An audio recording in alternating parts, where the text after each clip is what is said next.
check this out. This is from, you were there, Drew. You're like one of these characters right Oh down there. yeah, nice. I'm gonna play this because it connects to a little bit of what we'll talk about today. There's no audio on this because it's drone footage, um, and hopefully it plays. Doesn't just.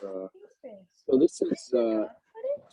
I can't remember if you were on the Zoom, but this is when we released the Honu, the two Honu that Sea Life Park raises in their turtle breeding program. We released it at Pahonu with the Waimanao. And Drew had come over from Kauai that day, and so that's what you're seeing in the middle of your screen is a couple of turtles being released. And I thought about this because I was reviewing an article today that I wanted to share a little bit more about later. Just talking about the value that drones, especially in combination with machine learning and AI, but also just all by themselves and sometimes in combination with other technologies are having and helping us understand our places and who we share them with. So yeah, I went back through the footage and I saw this and I go, this is actually really cool. Watching these two turtles, I don't know, Drew, if you remember, but one of these turtles ended up coming right back and kind of swam right through the middle of the group um, shortly after this. So yeah, I thought it was pretty cool footage. How are the two of you doing? Yeah, doing well. It's been busy. We've got I don't know these wise guys here, but I've got the Youth Climate Summit here in Kauai Saturday. My kids have been getting ready for, so got one more little project to do. Wait, you mean our playoffs? Oh yeah, and Gabriel's soccer playoffs too. So of course there's like sports, right? Playoffs, the climate playoffs. That's Yeah, critical. yeah. He's got a couple of playoff games for soccer coming up too. Oh man, that's busy. Good. Did you guys end up, Drew? Did you end up getting to have that field day? Yeah, we just did it last week. It was great. I got a bunch of footage, really great. Not a lot of good underwater footage because it was kind of windy, choppy. But the kids had a great time. I had a great time actually. Awesome. Yeah, checked out a whole nother part of the reef that I'd not really seen before, and it was just really fun. Can I have one of these? Love it. Yeah, so Can I yeah, have that one? worked out. And now really the kids are really working kind of in full on our ArcGIS website now. Oh, So like trying cool. to create that survey that we're going to put up in a meeting, collect that over the summer. So Perfect. Well, I'll tell you what. I'm gonna stop playing this particular video. Although I love watching this little cruising yeah, around. Jenny was there too that day. Yeah, that's right. Hey, Jenny, welcome. Yeah, and Koa. Koa's over here. That's right. Go Hey, on. Koa. How's it? Let's say hi. He just got a haircut. Hi. Come here. Oh, nice. Oh, he's over there. He's not coming. Sorry. He's hiding. I'm still He's hiding. but yeah, I don't know. Cut off about a foot of hair, I think. So Oh, yeah, but he clean says it. hi, Drew. You were so nice that day. I remember that was great. And the Honu, that was so cool. Yeah. Super cool. Hi, Paige. Awesome. Hey. Kiala's working. They're working 13-year-old. So We're busy. yeah. Super busy. Oh, well, good. Well, in the email that I sent out today, I'm gonna go ahead and jump in. I'm gonna run through some things. If you guys want to interrupt and talk story about other stuff, you're welcome to. And then I'll just cut it out of the recording. But I know a lot of people are gonna have questions, and rather than answering them all individually, I'm just gonna say, "Oh, well, you should have come on Wednesday, so watch the recording." But you guys can pop in at any time. But I'm just going to run through a little bit of information because I want people to have that. And actually, it applies to the applies to the three of you too. This first one. So in the email that I sent, I shared a link to a Google form, and this is the Google form. And I actually have Jenny and Drew. I have your information from the travel stipends that we received, but I need this because if we're gonna send this award, we actually have to have a W-9 to send this out, I think. So on this form is just a place for your name and who you name. I don't know if everybody remembers this or paid attention to this in the beginning, but um, for creating a story map, you all are eligible for a $500 prize from Purple Maya Foundation and Future Navigators. So if you guys would like that, you just have to complete this form. And that's what this is for. So any of our Hui out there who created a story map and want to share their link with me and would like their award for that, then just go to the link in the email and fill that out, and we will get those awards out to you as soon as possible in the next couple of weeks. So I'm excited to be able to do that and to honor people's efforts and creativity and intentions and connections to their place, and just amazing participation. I was so stoked on the story maps, but also just the stories and the learning and the feelings that were shared during Hoike and throughout the program. So yeah, this is just sort of a technicality on how to follow up on that. Do the three of you have any questions about filling out this form? I'll just say one thing real quick, Dan. I talked with Joy today, and Yeah. unfortunately, as you know, I've been having some vertigo stuff. I'm on last day, and then she was having some migraines. So we had talked, and I'll fill out the form, but also we actually, and Kayala is on the same page too. We really want to like complete our story map. We just had a couple of things. So I'll fill out the form, but I just want to put out there that our intention is like it's to us. Like that's what we'll be doing. So I talked with Joy about like what I need. She felt so bad about not being here on Saturday. And I was like, don't worry, it's okay, and I shared with her. So as you know, I'm looking so forward to this future part because there's a lot of great things going on in Olawalu and that are coming up that I think it will be just very helpful and just good food for thought. But also I think it's so good to have a sense of present, past, as you're going forward too. So yeah, so we'll be sending the link to you probably 2.5 weeks because I need Joy and her expertise with the Olelo Hawaii because I'm like, oh, I need your help there. So yeah.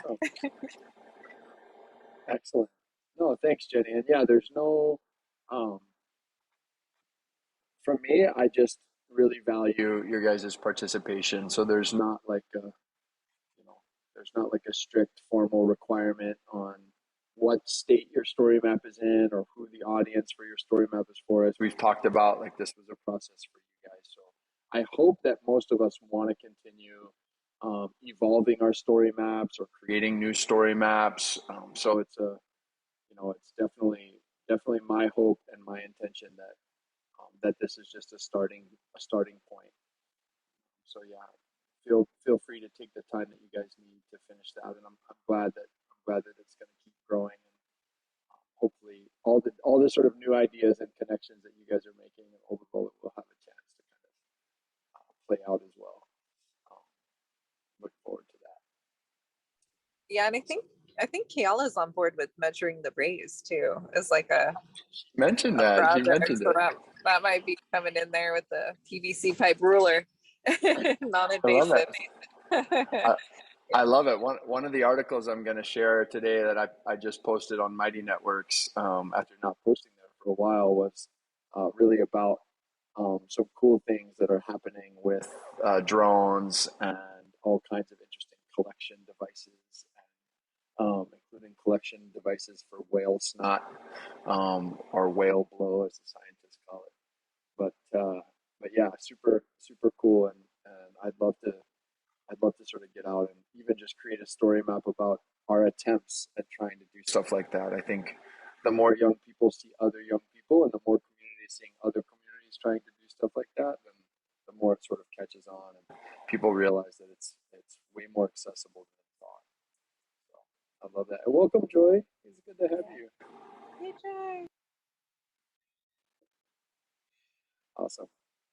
Well, so that's the story map, and so you guys know too. Anyone who any participant or hui or part of a hui that creates a story map is eligible for this. So, like for example, Jenny, you and your Ohana could submit this form for the story map that you all are building, and Joy, if you wanted to also create a story map for the Kimokeo Foundation or um, you know, whatever whatever project you wanted to sort of feature, you'd be welcome to do that too. So and just submitted an additional form. And we'd like to be able to sort of share a resource with all of the people who have been participating. So and hopefully it helps it continue. And then that just makes me want to share. A couple people have asked at different points throughout the program, and I got another email today that reminded me to discuss what happens going forward with the story maps. So point number one is that all of the content and data that you use in your story map belongs to you. So it's not going to be shared. I'll stop sharing my screen. It's not going to be shared unless you want it to be shared, and it's yours. So whatever you want to happen to it is what will happen to it. You get to make those decisions, not me. And I just want to say that you all are welcome.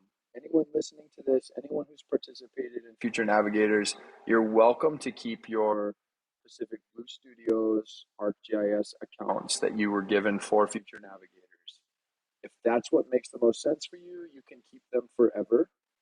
They're supposed to be used for educational purposes. So if I find out you're like starting to make millions of dollars off of your ArcGIS accounts, then I might have to ask you to go ahead and buy your own license with all the money that you're making and migrate your things over to that account.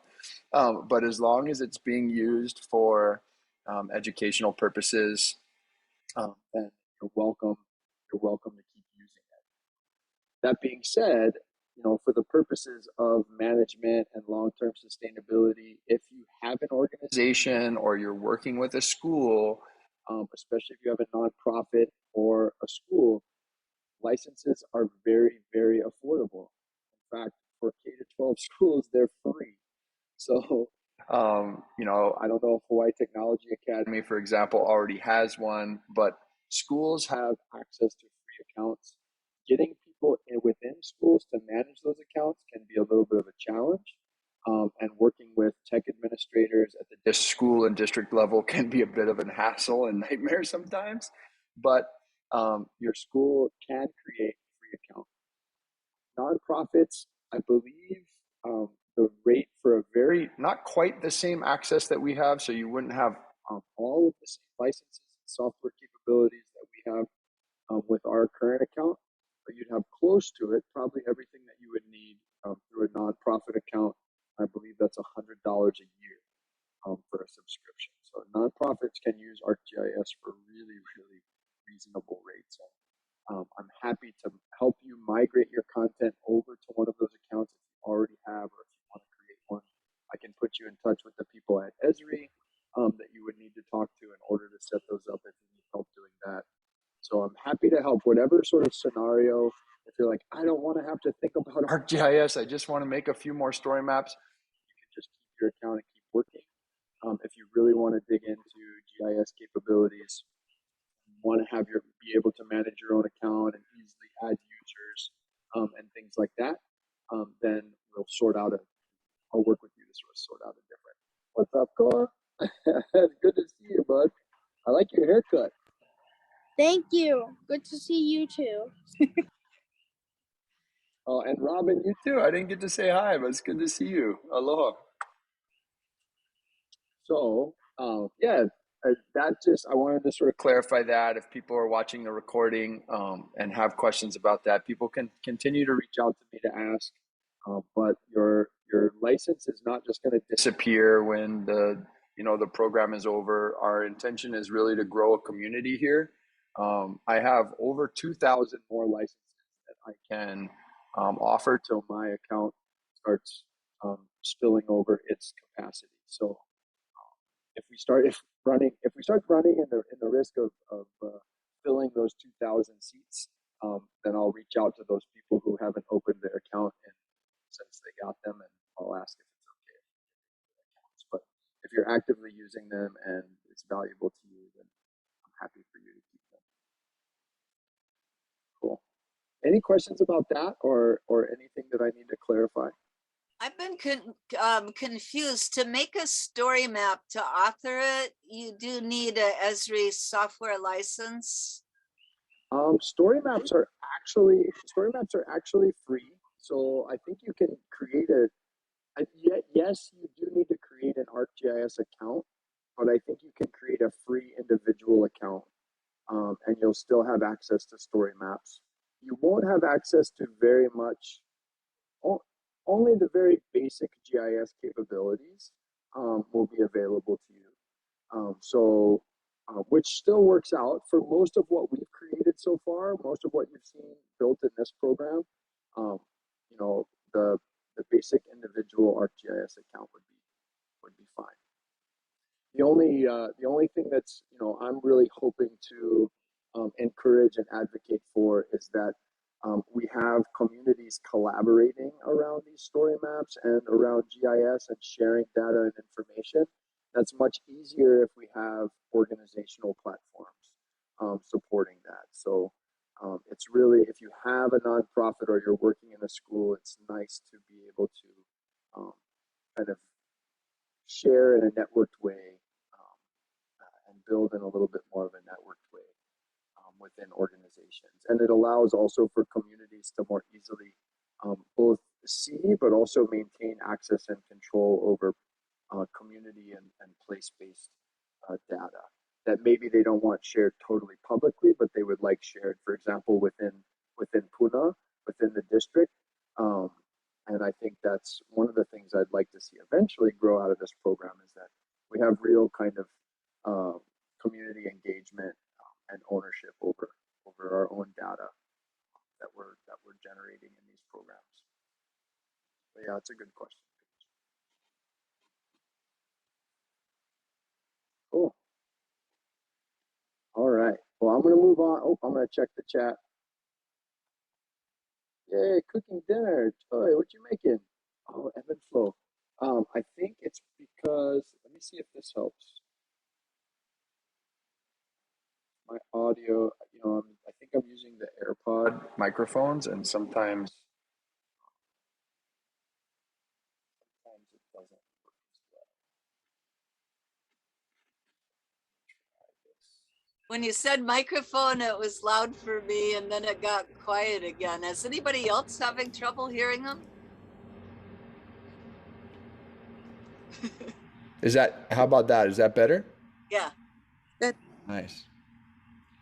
Cool. Yeah, I don't know if other people have experienced that or if they use AirPods, but sometimes the microphone on the AirPods isn't the best. So, all right. Then the next thing I want to go over, so now I want to kind of look forward, right? That was looking back a little bit, but I want to look forward to this, essentially the next 4 weeks, and talk a little bit about the intention and the design of that, what your experience might look like or might be over the next 4 weeks. Get your feedback on that. So this is a community endeavor. If something's not going to work, people don't like something, you can please feel free to voice those opinions with Aloha, and we can work around that. We've also been able to kind of customize it for different communities are operating on a little bit different timings, and that's okay too. So ultimately, some of the resources, like for example, the awards, that at some point I have to write a grant report and enter all the expenses and ship that off to the funders and sort of file this program away as completed. So some things will start to disappear, but my support is not going to go anywhere, and my connection with all of you. So, well, I mean, Lord willing, or God's willing, or Buddha willing, or whoever is in charge, up there or down there, wherever it is. So, but my support is here, for the project, and the technology, and Purple Maya's organizational support is here. And I really want to see the community continue to grow. So it's, whatever timing you're on, whatever pace you're working at, that's the right timing, that's the right pace, right? Just tune into your own rhythms and cycles, and busyness, and do what you can when you can, and when it feels important and right to you, and we'll work around that. But for the purposes of the program, we have kind of this little 4-week phase 2 called the Vivei Innovation Challenge. And the idea for this challenge was really born out of some pretty exciting work I got to do with Kamuela Enos, from here on Oahu. He's the son of Eric Enos, who founded Kaala Learning Center, Kaala Farm in Waianae. Really the family responsible for fighting for and opening back up water access and water rights in the Waianae Valley, decades ago. Kind of learning from the Rapoons, also here on Oahu and Waihole, and some of those battles over water rights that are still going on across all islands. And really a pleasure to work with Kamuela. Kamuela is the director of the new Office of Indigenous Innovation at University of Hawaii, which is an exciting development. And we got to work together on a project called New Futures and Kamaka'i Nana. It was with Sustainability, Office of Indigenous Innovation, and Purple Maya Foundation. And I learned a lot from Kamu, and in thinking about that program, he really invited us to consider how we can do design and innovation inspired by our places, by our unique genius of this sort of tapestry of ecology and ancestry, right? And he's really advocates for seeing ancestry as an asset, right? So how do we look to the knowledge that has been passed down in Hawaii for generations, but then how do we bring that into contemporary spaces? And so that was really the kind of inspiration for Vivei. Vivei, water, means wealth in Hawaiian, but it's a cool concept, right? If we makavalu that, if we look at all the layers of that, then we see that Hawaiians were describing wealth as having an abundance of water, of fresh water, and that's really what established the health. Wealth was health, right? And health was wealth, and that's what established the health of their ecosystem and the health of the people, because then they knew that they could feed the people. They knew that they would have all the resources that they needed. They knew that the land was healthy and thriving as well. So obviously in these times, with issues like Red Hill and threats to our aquifers and all kinds of issues facing water on all of our islands, and the global threat to freshwater resource that currently exists, due to climate change and other factors, I think it's Vivei is a really important and suiting kind of framing for the innovation that we want to do. And in that program, we talked about indigenous innovation and place-based innovation and Hawaiian innovation, and how the innovative spirit and the generous spirit and regenerative spirit of Polynesians, Hawaiians, many indigenous communities around the world, in the ways that they design to fit in to their ecosystems, to fit into their places, not to overpower them, not to control them, but to really be a sort of healthy regenerative component. That's sort of this critical design insight that we wanted to bring into this challenge here. And one of the premises of Future Navigators is that by taking the time to delve into the stories of our places, by reconnecting with those places, by trying to understand them, asking more questions about them, thinking about them from an ecological perspective and also from a cultural perspective, that actually functions as what we might call in design the scoping phase, right? When you're scoping out a project, when you're trying to figure out the parameters and inspirations for a project, the story map becomes kind of like that designer's wall where they've pasted all the different kinds of ideas that they might want to tap into when they're going to try to come up with a new design or a new innovation, right? All the different bits of information and research that go into understanding what a place really needs, grown out of what that place really already has, right? And so it's not about shipping in new things. It's not about what can we ship into Hawaii on a Matson ship, right? But it's about what can we grow here in Hawaii from things that already live here and already exist here. And on top of that, right, we're asking ourselves, how can we bring in some of these contemporary technologies that are becoming increasingly accessible? How can we start thinking about how some of those technologies might be applied, right? Because certainly the ancestors, the Hawaiians, the Polynesians, indigenous communities are not anti-digital technologies or contemporary technologies. They likely would have embraced them and hopefully employed them, you know, on top of a foundation of their value systems of regeneration and generosity. And so that's really what we're going for over the next 4 weeks, is kind of like a design thinking experiment, but in a different way of design thinking than in the way a lot of people are familiar with it.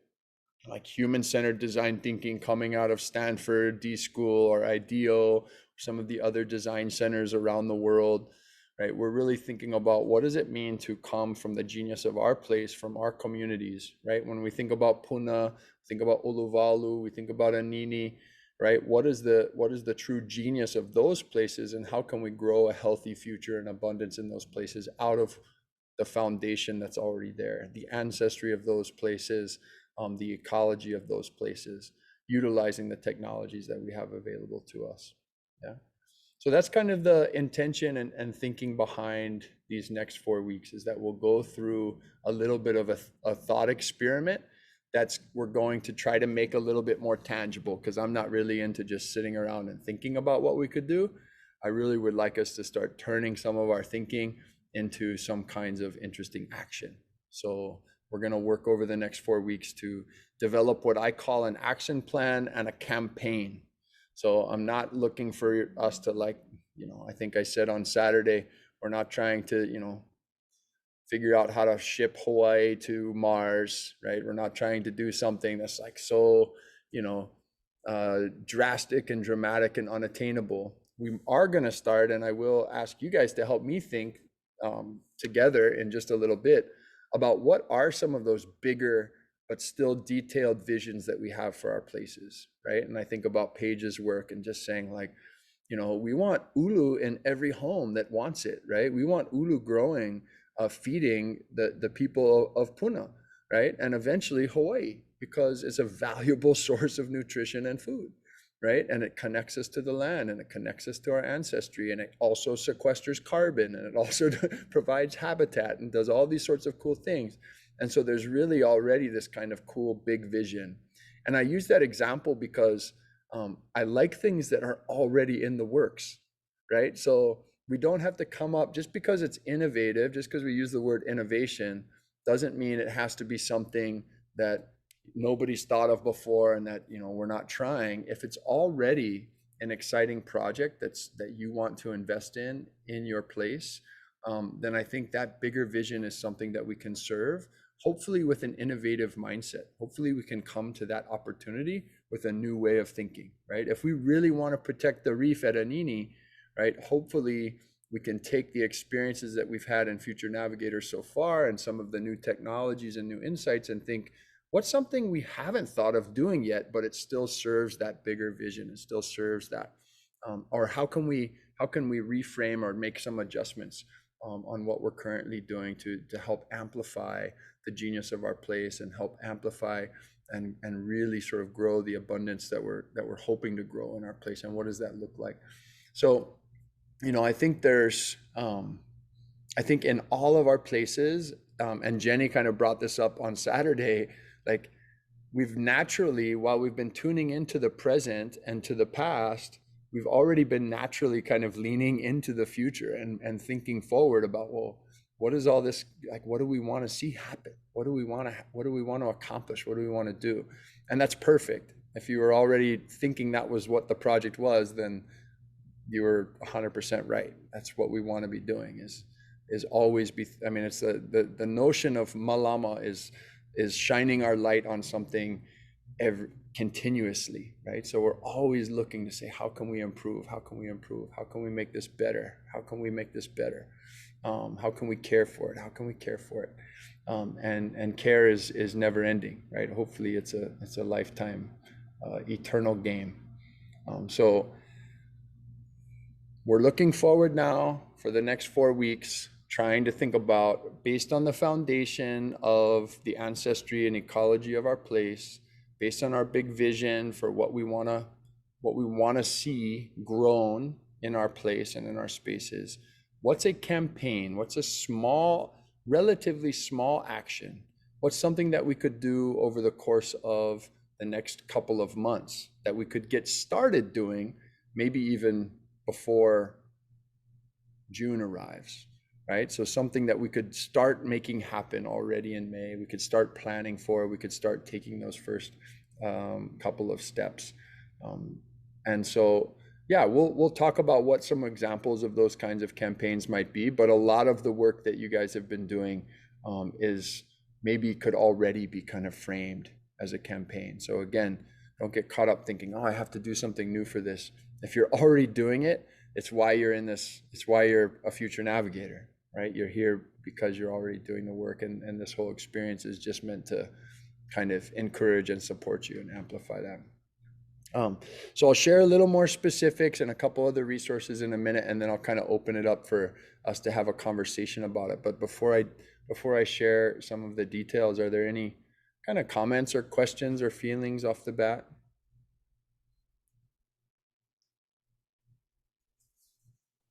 No, I love this stuff.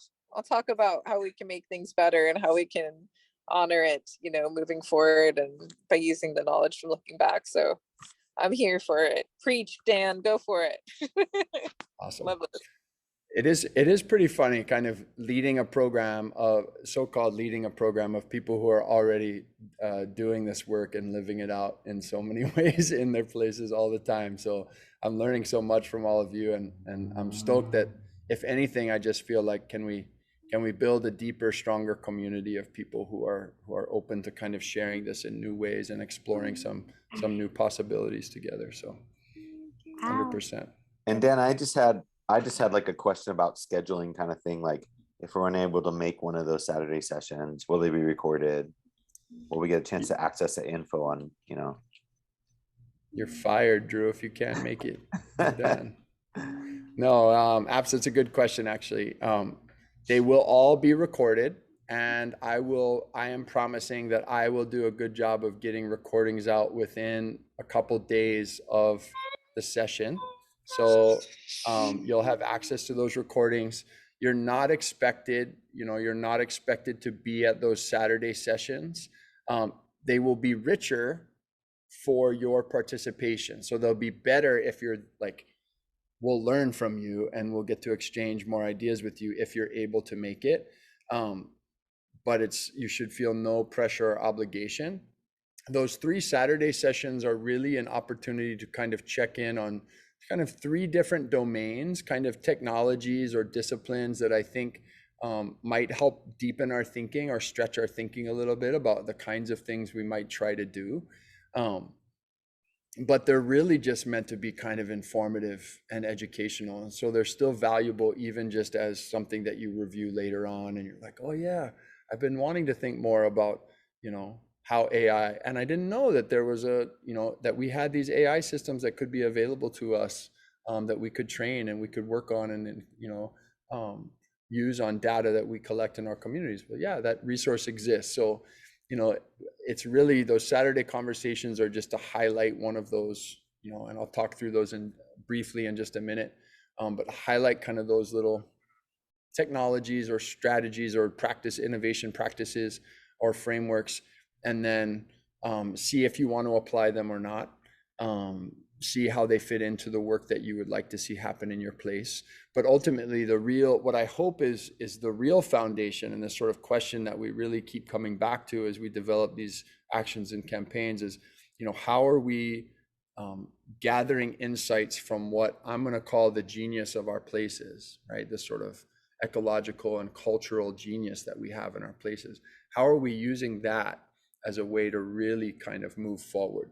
And bring that into contemporary spaces, and think about how we're serving future generations by treating our ancestry and ecology as the assets that they are in our specific places. Because this idea of place-based, location-specific, maybe in some instances indigenous, ways of thinking about caring for and innovating and designing and interacting with our spaces. I think I really want to see where that can take us, and I want to see what happens when we try to practice that, what conversations emerge and what new ideas emerge. If we're doing the same things that we would have done before Future Navigators, after Future Navigators, it's probably okay because you all are awesome and you're doing cool stuff anyways. But I'm hoping that there's like some new little twist or some new little depth of insight that's going to help make us more successful at regenerating our place, or that's going to help us attract more energy, more mana into the good work that we're trying to do. And I don't know what that exactly means and what that looks like, but that's kind of what I'm hoping. Attendance is flexible as usual. Things will be recorded and shared, and the Wednesday sessions, these Wednesday night sessions, are probably where more of the conversation and action planning and campaign coordination is really I'm going to invite people to sort of really dig in during this time. So tonight, we're going to just begin brainstorming we're going to try to understand collectively what is this idea of a campaign, and what is an action plan, and how are we going to move forward with those things, and then brainstorm a little bit about what would be some cool ideas for potential campaigns. And then over the next 3 Wednesdays, we'll just be working to really try to say, okay, how do we take the next step in our action plan, and how do we get our campaign moving, or get it started, or get it a little bit further along, and then share out our progress in about 4 weeks, and hopefully we've just started something at that time. So I'm gonna actually, on that note, I'm just gonna share this so that it's on the recording on the screen, and hopefully the little things that are blocking the screen will go away. But this is and it's also in your email. I think this is probably just copied from the email. But Wednesdays are going to be at the same time that they've always been, from 7 to 8:30. On Saturdays, this is tentative and it's subject to some change. But I'm tentatively planning at some point of time between 9:30 and 11:30. It might be that full 2 hours. It might be less. We might move it based on some of our partners and when they're available. And I'll try to communicate that out as soon as possible. But each of the Saturdays, like I said, is really going to be focused on a different technology or different framework or thinking about design. This Saturday, May 7th, we're going to talk about biomimicry and the genius of place. What do those mean? Talk about regenerative and circular design, circular economy. What do those things mean, and how can we use them as sort of tools for thinking about our places? I've been thinking a lot about many of the different species, whether it's the limu or the honu or the mano, or some of the birds that we've had a chance to, sort of the alaiula that we had a chance to see, some of the other plant species that we've had a chance to see, the ai, the pu honua, and the oopu. Thinking about the snails that came up when we were talking about Makawuzi and Manoa and the Manoa Heritage Center on Saturday, and thinking about, what would happen if we designed our places not in a human-centered way, but in a snail-centered way, or an oopu-centered way, or a honu-centered way? What would our decisions be? What would they look like? And how would we, construct our lives, our human lives, if what we really wanted to do was make sure that we were designing and participating in a world that was healthy and regenerative for these other non-human relatives. And so biomimicry kind of invites us to think in those directions, and you come up with some pretty interesting, sometimes off the wall, but oftentimes really insightful off the wall ideas about what our world and our actions and behavior should look like. And so hopefully that conversation kind of, whether you listen to it later or participate on Saturday, kind of ignites some new ways of thinking and helps connect you to other parts of the ecosystem, some of our non-human relatives in our spaces that we do want to take care of. Next Wednesday, we'll sort of dig into a little bit of a tool on action planning, a little bit more of a conversation of, okay, how do we start breaking down this bigger vision that we create into a sort of workable plan towards some campaign that can actually, some small initiative that can actually happen over the next several weeks. Saturday, May 14th, we have a conversation about world building and extended reality, or XR. So how do we build immersive environments or simulations of our places?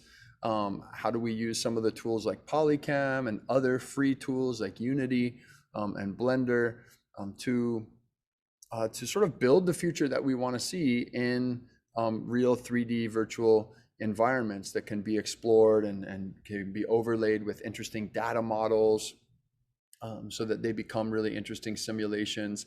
And we'll actually have a professor from University of Idaho who built a really interesting project called Salmon Sim about 6 or 7 years ago with some of the Alaskan tribes to model the salmon migration up the rivers and create this sort of virtual reality game simulation that was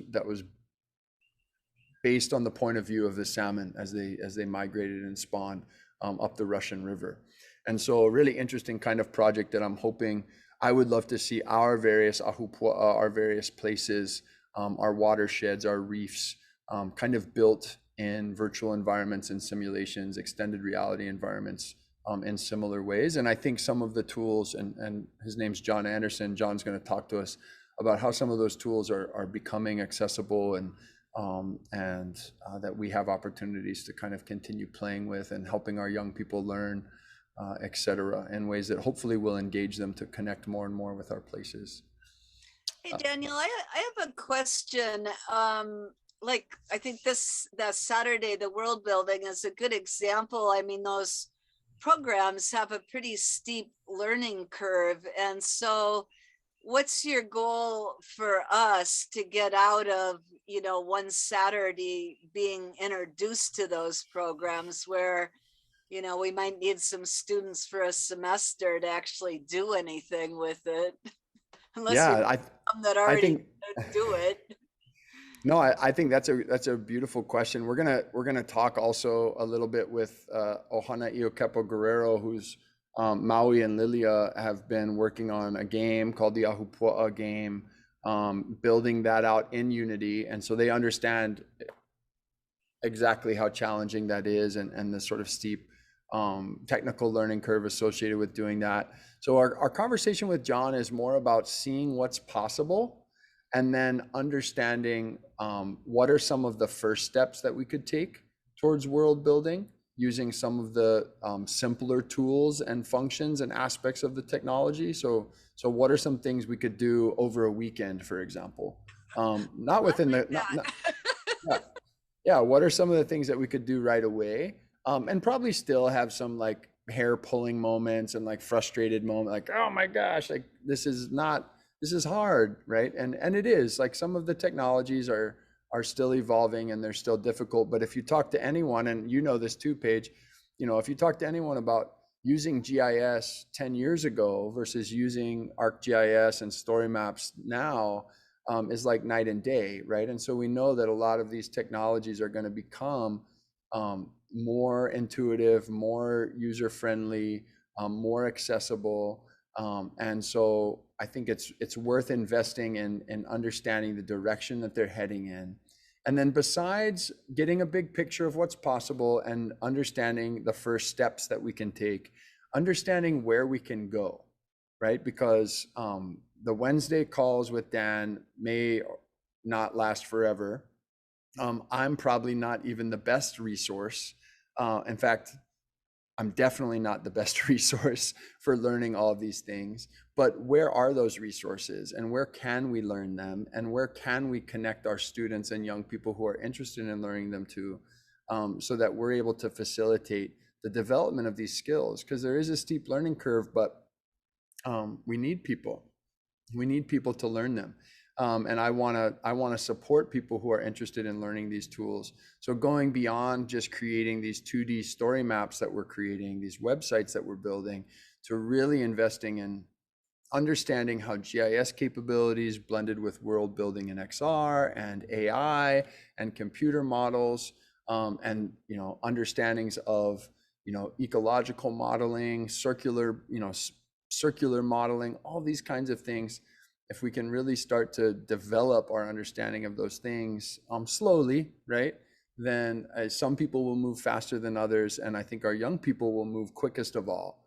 And I think that's really my hope, is that I'm not going to know how to do all of these things, but there's going to be an island-wide population of young people who are committed to learning how to do these things. So if at the end of those conversations, all you feel is that I really hope young people learn how to do this, that's a totally awesome outcome, because then you're going to find ways to support them and encourage them.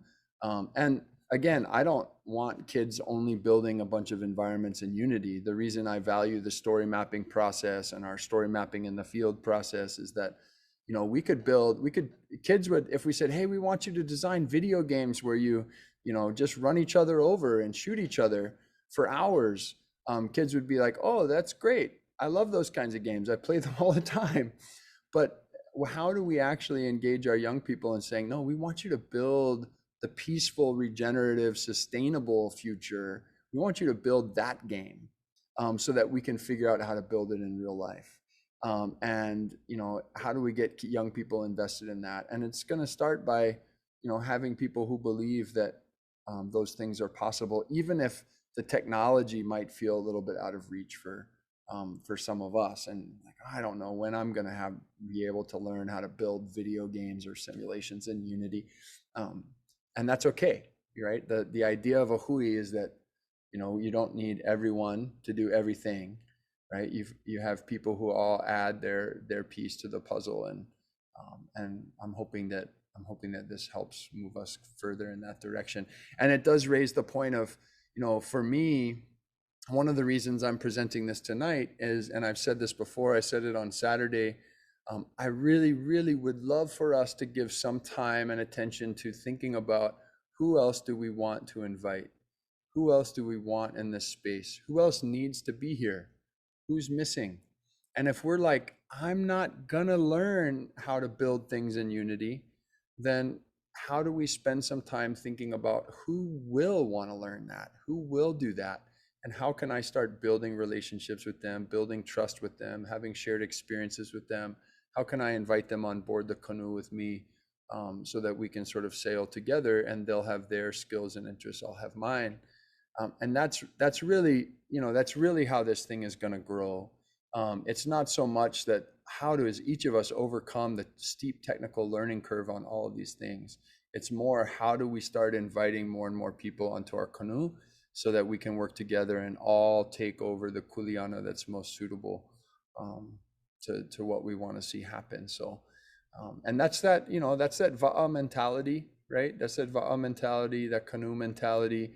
And it's something that's really inspired and informed the creation of future navigators in this project. So as much as I love how much we all want to learn everything, I think what I really know and what I really love is that it's going to be a team effort if we're going to do this. And how do we start really focusing our attention on building teams? And the next 4 weeks, even if you don't invite them over the next 4 weeks, if an outcome of that page, you asked about what would the outcome be on that Saturday session. If an outcome of that conversation is that you go, you know what, I now know how to invite somebody to come and participate, because I know enough to be able to tell them what I want, what I need them to be interested in and curious about and wanting to figure out, right? And so if that's the outcome of one of those Saturday sessions, that would be a really good outcome as well. I've been really having trouble finding people with time. Like I'll talk to, you know, different groups and people that I would love to get involved. And, you know, so far I think they've just kind of shied away from the time. So I don't know if people have ideas about that. I guess maybe it's getting the project close enough to what they want to do or their goals that they'll have to make time. Yeah, or blackmail. I don't know. You got to get some dirt on them, I guess. But no, I'm just kidding. But I think it's an important question because the system is currently designed to rob us of our time, right? To take our time away from us, and we're all subject to that. And some people are really good at resisting it, and some people are not. But the way that we've set things up is to pretty much make sure that people's time is full, even if it's not filled with things that are really important or really valuable. So we don't want to give people time to think about what's important and what's valuable. We're just going to fill it. And other people are making decisions about how we fill that time.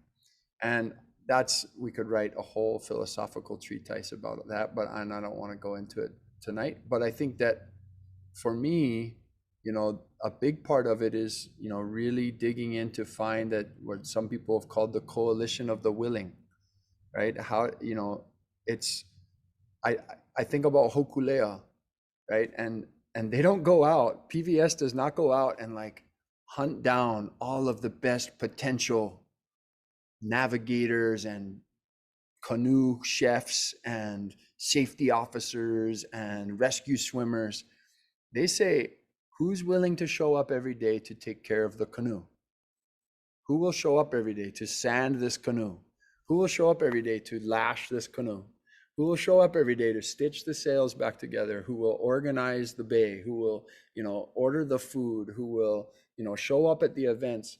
And so, and then the other stuff is you can learn it, right? And so it's really about, Kamaki Worthington, who shared with us, for those of us who were at Kehoku Velo Velo, I think Jenny was there at the Navigation Heiau on the north shore of Oahu.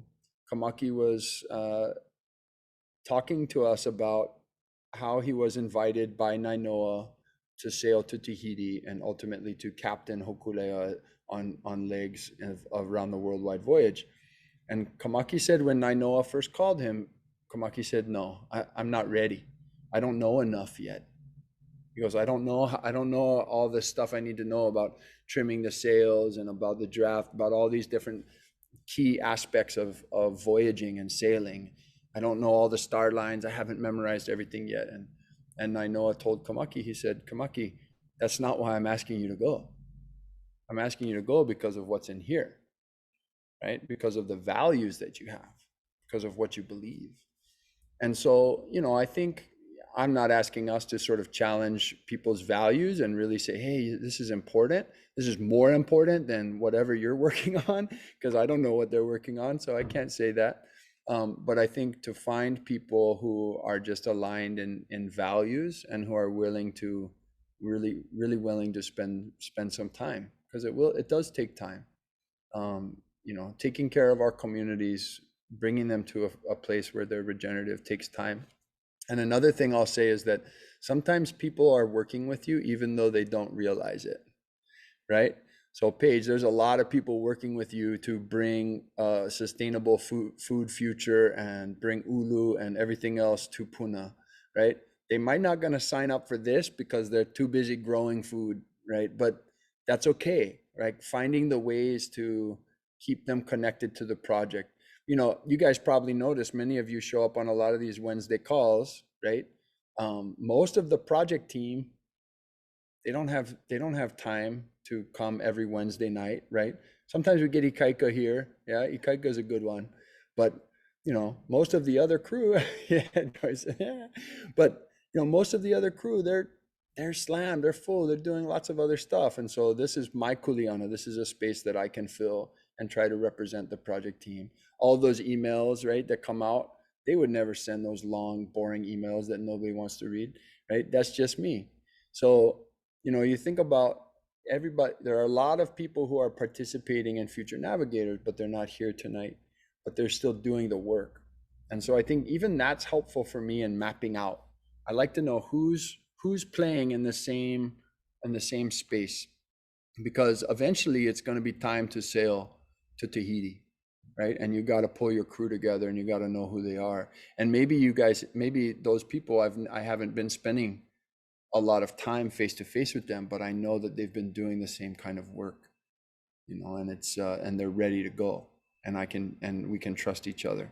So I don't know that it's a tough question on like people's time. It's the most precious thing, and yet we have such a hard time, you know, somehow finding it to do work that we may even really want to be doing, we really care about. So yeah, I don't know, others have ideas about how to invent more time. That could be a good campaign. Invent more time. Or like, how do we help people see the value in something so that they want, and the value in Future Navigators?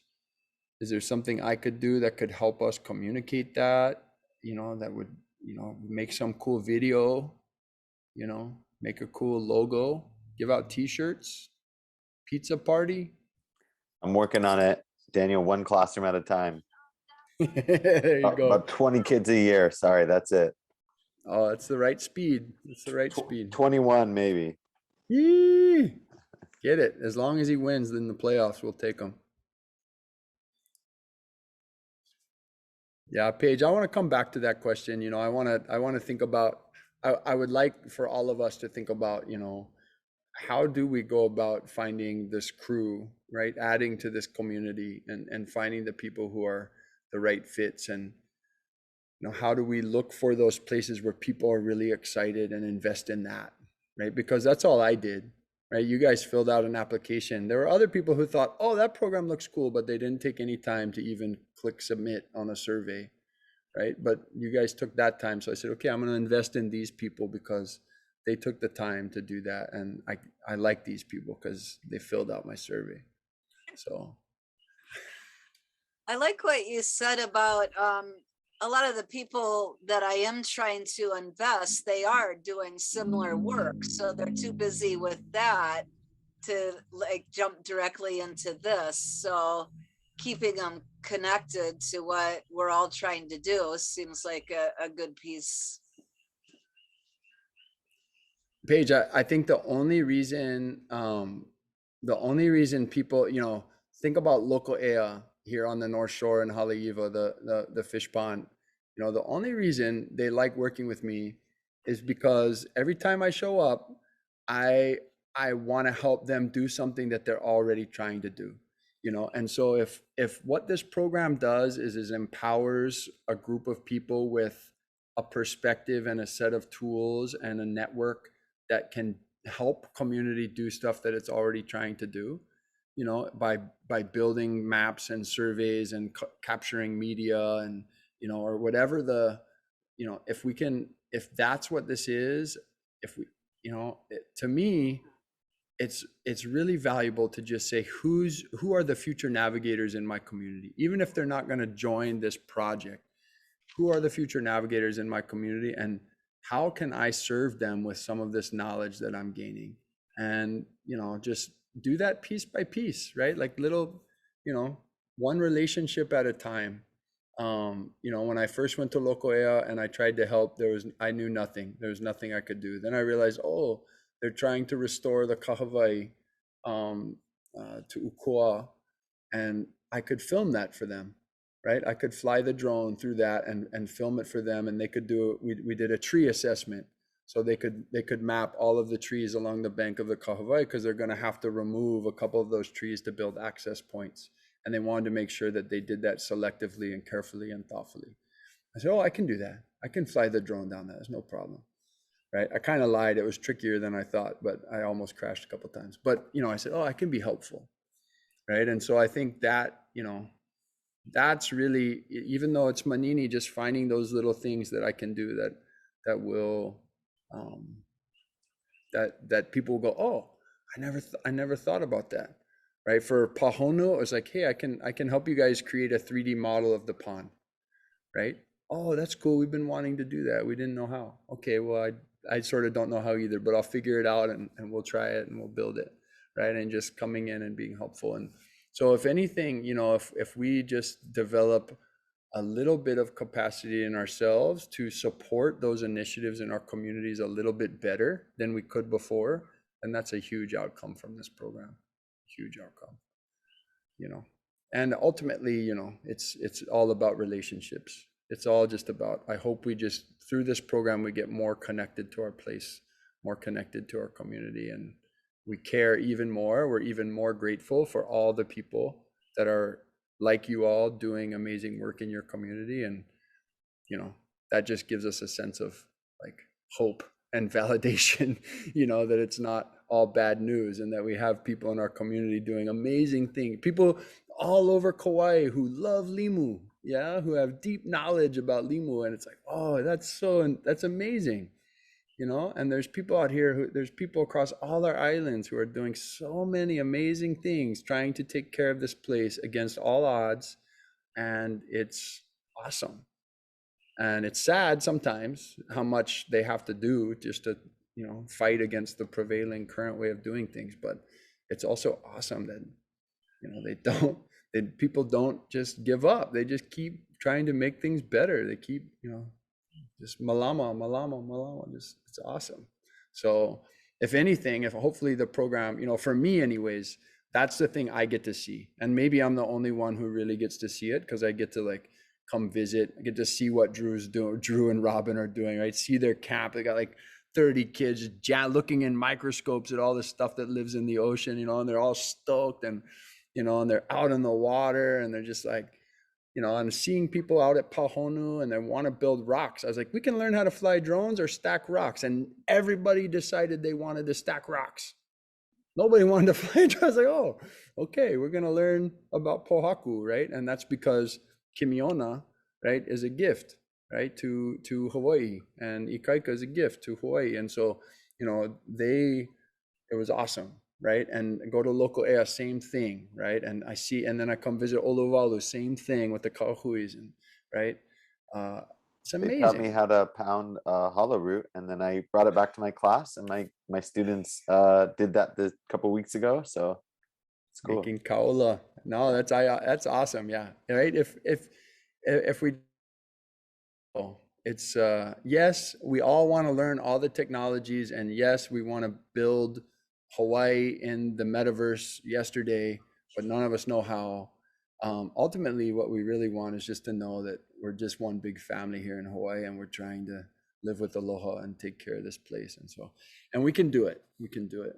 So, sometimes I get distracted. So sometimes I'm like, oh, we're going to have a talk story about artificial intelligence and how it can, how we can integrate it with ancestral intelligence. And I think that's cute because it's like AI. And I'm like, oh, this is stupid. It's actually just spending time with people who want to think together about how we can take care of our places. And that's the most important part. I'm not going to pull this schedule up again because I feel like it was up there, and people watching the recording, you all can just rewind and go look at it again. And it's in the email for anyone who wants to look at the schedule. But the main thing I just want to mention is that what I call kilo hoku, right? Looking to the stars, looking at where we want to go, sharing our action plans, right? I moved that from a Saturday, May 28th, which is like in the middle of Memorial Day weekend. And it's like everybody got high school graduation, and it's all kinds of crazy mess on that day. I moved it to Wednesday, June 1st. I don't know if that's any better. Maybe everyone's like, at June 1st, that's when this happens and that happens. And then my mom's coming, and then we're getting a puppy on the day. I don't know. Everything might happen on June 1st too, but I'm going to move it to a Wednesday night. And that's 4 weeks from today. And what I'm hoping is that we have a collection of hui who have some, action plan that they're working on, some small campaign that they're trying to launch in their communities that's really, thoughtfully rooted and grounded in the genius of their place, and growing and amplifying that, regenerating that genius of their place. And so that's a sort of 4-week trajectory from today, and all of the conversations that we have will hopefully serve that in some kind of a way over the next 4 weeks. If you need something from me, you're welcome to just ask for time or for information, or connections, or resources. Just let me know. If you need something from each other, I'd really love us to come back to Mighty Networks, to try to communicate with one another over the next 4 weeks. So I'm going to be sharing out some prompts and asking people to share some of their story maps and some of their reflections. And again, I don't know what people have time for, so please don't. If this is ever kind of exhausting you or stressing you out or annoying you, then you should stop and go do something else, and then you can come back and try again later. And so yeah, just keep that in mind. But yeah, definitely want to see the different hui starting to connect a little bit more, and sharing some ideas in a networked way. That's one of the goals I have for the next 4 weeks. So I was going to run a few experiments, mostly through Mighty Networks, and maybe a couple through email, to try to do that. So if I just start connecting you to folks like who are on your island or who are working on something similar to you, that's why I'm doing it, is because I'm just hoping that, it's like, I just remember when Robin and Drew connected with Ikaika, and then there was this, oh yeah, we know that, oh yeah, we know them, and yeah, it was in this cool kind of Limu facilitated connections and relationships. So I love it when that happens, and want to see it happen a little bit more. All right. Sorry. So I had several other things I wanted to share, but I talked too much, so I didn't get to them all. But I want to share this from Camuela, from Camuela Enos, because it left an impression on me. And then I'm just going to run through a few links, and just kind of share them. I'll try to do this in about like 6 minutes till about 8:15, and then at 8:15, for anyone who's still here, I would love to hear some of us think together, all of us think together about this idea of a campaign and an action plan and what it might be. So I'm going to share my screen.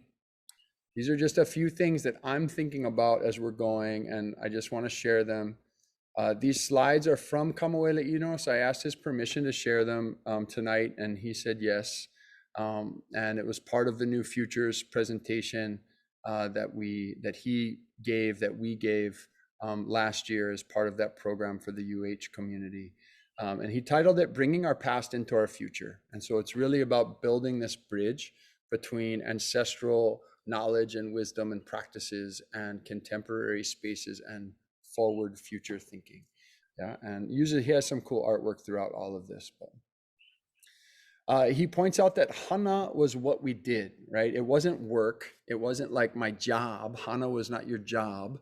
But Hana was the Olelo Hawaiian word for the thing that you spent your time doing. And Camuela thinks it's really important to describe this in contemporary Western terms so that people understand and value and appreciate what you're actually doing. So if you just call it Hana, people go, oh yeah, that's cute. That's your job. He says, no, sciences and technologies of integrated biosystems management. This is the language that Camuela uses and that I really like, right? We're integrated biosystems management, right? Science and technologies, right? These are the things that Hawaiians were doing, Polynesians were doing in order to thrive in this place. And it's what we need to remember and remember how to do again, right? Is Hana. And part of the goal of Future Navigators is to create pathways for Hana. Yeah. Ohana was who we did it with, right? The family was a unit of education, employment, spirituality. This was our source of connection to the past, to the present, to the future, ohana. And I really value the element of Future Navigators that invites us to do things as ohana and with ohana, and to extend that ohana. I think that that's really important, and it should inform our action plan and our campaign. How do we invest ohana? How do we engage ohana in what we're doing? Restoration as intervention. So how do we break out of the current systems that we seem to be trapped in, by restoring our ecosystems and our culture? Yeah, by restoring our people and our places, into the healthy beings and systems that they are meant to be. And Kamo introduced me to this thing called the triple Pico analysis, right? And he uses the 3 Pico to get people to really take some time to understand the sort of the work that they're doing in relationship to past, present, and future. So he talks about Pico O and really aligning your action plan, aligning a campaign with ancestral prerogatives, ancestral practices, right? Ancestral knowledge, things that we know worked in the past for our ancestors. What are those things? And how are what we're doing now, how is it founded and rooted and grounded in Pico, right? In our connection to the ancestors and to their practices, knowledge, wisdom, perspective. And then Pico E is empowering contemporary generations, right? What we're doing, how is it benefiting the people who are living right now? How is it making life better for people who are working with us today in our communities today, right? And so we ask, where does it come from? What are the prerogatives? What are the practices and knowledge that it's grounded in? How is it serving today? And then Pico A provides foundation for future abundance. How is what we're doing now, what's the life cycle going to be? What's the outcome of what we're doing a generation or 2 generations or 7 generations from now?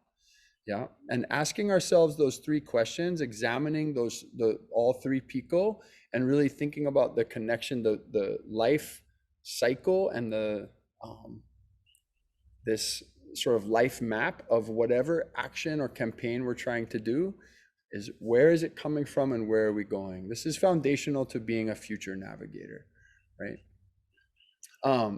And I really like this idea of Auai consortiums. I was thinking a lot about Auai after Mark Ellis's presentation on Saturday, and thinking about how do we actually build the integrated systems, right? These collection of flows that allow nutrients to sort of cycle and move through the entire ecosystem to be shared.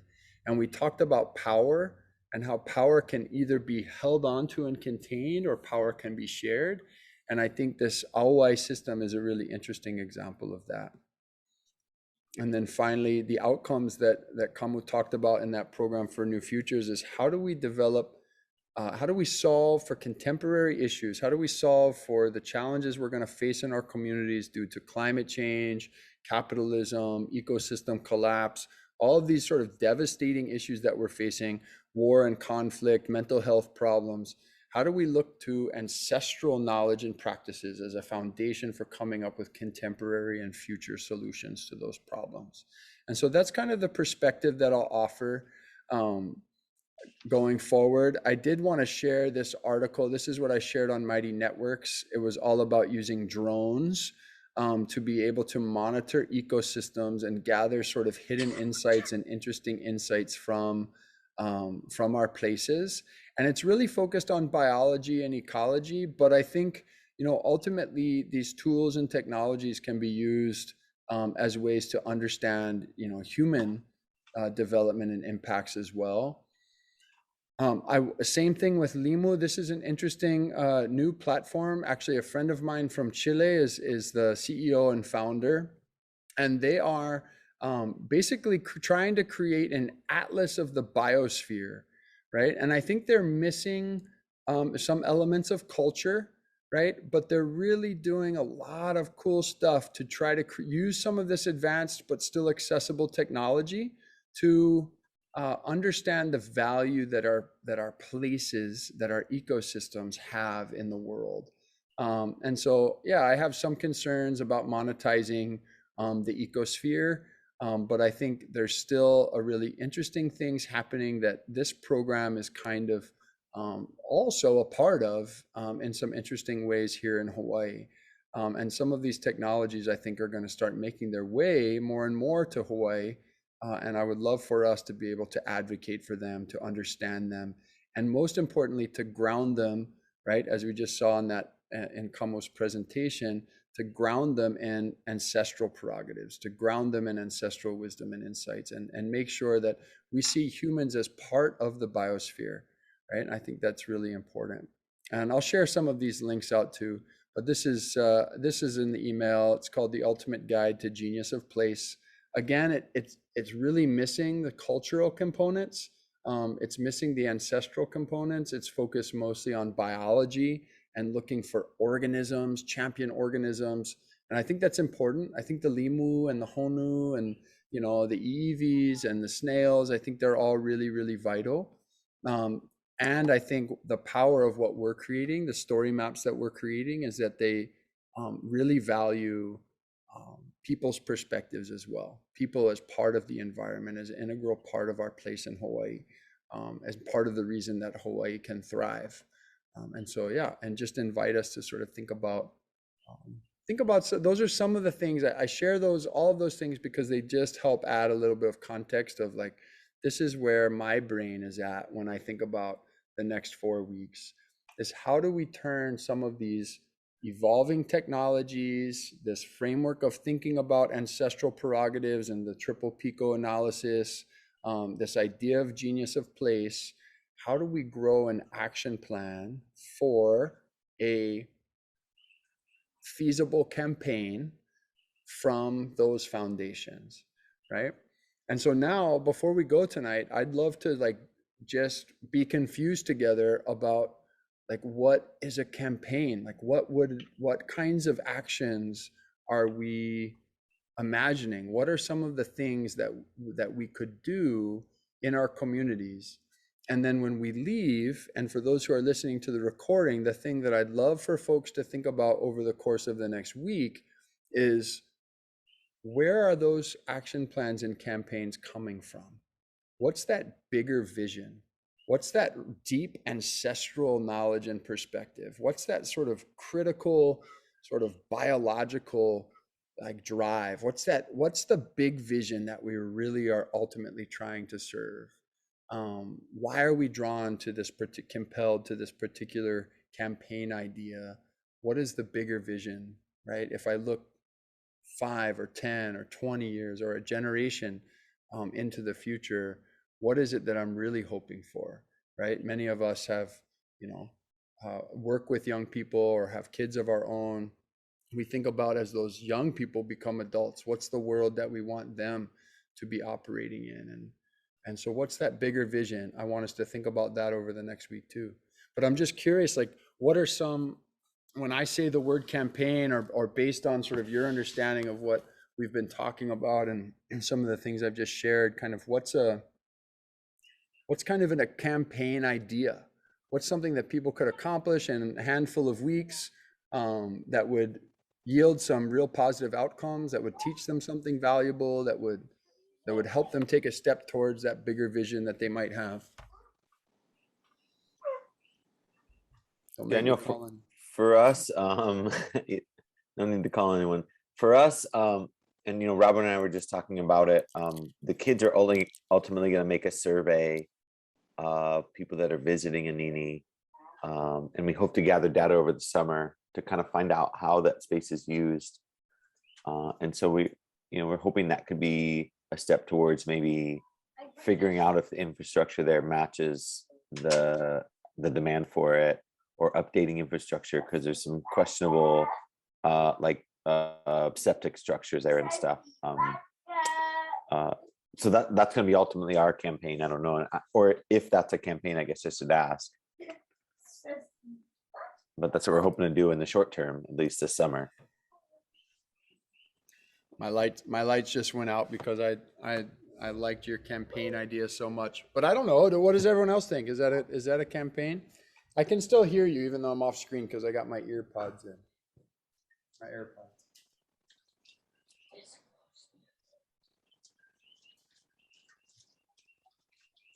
What would you say like you're building up to? I think of a campaign as sort of like a series of steps that progresses towards the goal. And so maybe by collecting your knowledge and data points, ultimately you're building towards a campaign to protect the area or have different rules.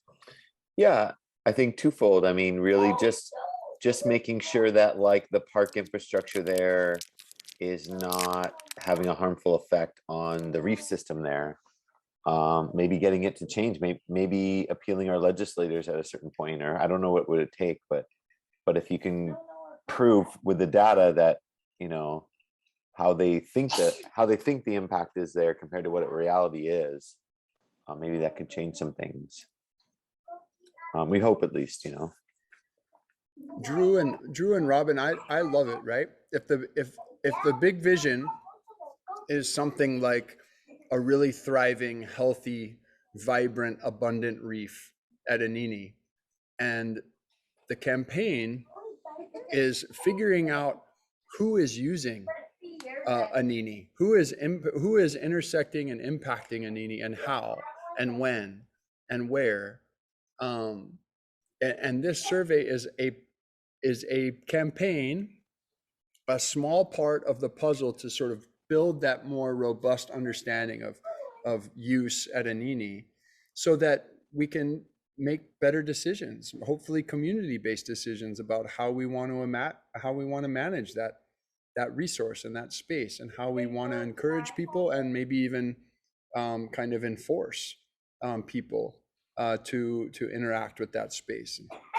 And you know, and future campaigns 12 years down the road might be, right, installing some sort of like AI powered, you know, monitoring system that's like evaluating, like looking for invasive species and evaluating populations of various indicator species and stuff on the reef, or monitoring human use, and setting sort of, you know, limits and regulations based on that use as far as what people can do. Maybe installing new septic infrastructure or waste infrastructure.